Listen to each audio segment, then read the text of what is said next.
Joining us now for more is Craig Moffett, partner and senior analyst at Moffett Nathanson.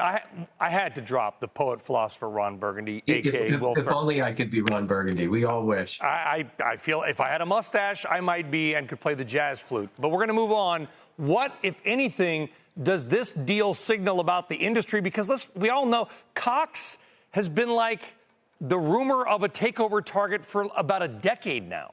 Forever. That's right. And the reason they've never been acquired is simply because they've always said no. They've been they've been an unwilling seller until now. So, look, I don't know that this is the starting bell for a big consolidation, but I think it's a deal that makes sense. It's a deal that Charter has been operating quite well, probably the best in the cable industry.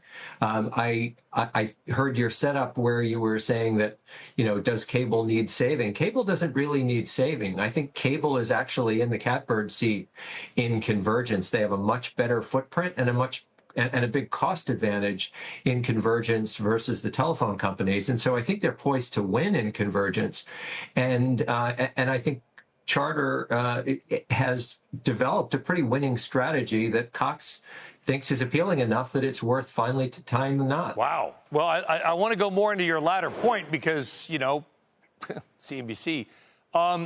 If you ask somebody on a date 50 times and they say no, well, first off, you're a pest. But on the 51st time and they say yes, you have to ask yourself, what's changed? And why do you think Cox finally said yes? The numbers just got too big to ignore, or the family doesn't want to deal with it, or the landscape is changing, or D, all the above? Well, I don't want to speak specifically to what the family's thinking was. I know the family, but I haven't spoken to them about this, and so I would be out over my skis to suggest that I know what their thinking was specifically. But look, I think this deal is mostly about wireless. I think it's not a coincidence that in the press release about the deal this morning, Charter described both itself and Cox as providers of mobile and broadband service. And I think it was striking that they put mobile first ahead of even broadband. And I think that speaks to what the real strategic logic here. Charter has an MVNO or reseller relationship with Verizon. Cox has one too, but by almost all accounts, the Charter deal is on much more attractive terms than the Cox deal. And I think a lot of this is about Cox looking at the Charter deal and saying, if the future for this industry is bundles with mobile, then a really advantaged relationship with Verizon in mobility and an advantaged wireless strategy that comes with merging with Cox could make a meaningful difference. What you're saying is so critical. And I'm not saying that as a current employee of Comcast. It's public information. Our company, along with MS, some others are being spun out to a new company called Versant. We get that. That's all out there. But when we talk about what we call linear television, right, cable TV, if you will, everybody now, they're cutting the cord, or they've never had the cord because they got Hulu and Netflix and all this other stuff. But when you start, and ESPN just rolled out their $30 a month product, and Fox has got theirs coming out.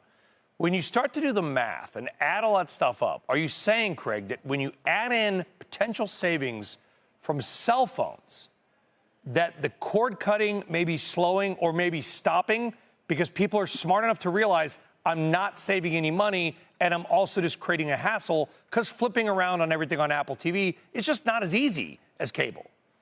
Well, first, let's separate cord cutting in video from cord cutting in broadband.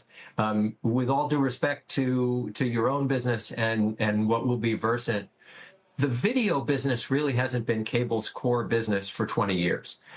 Cable's core business is broadband service and providing infrastructure, right? And the next core business after broadband is going to be mobility.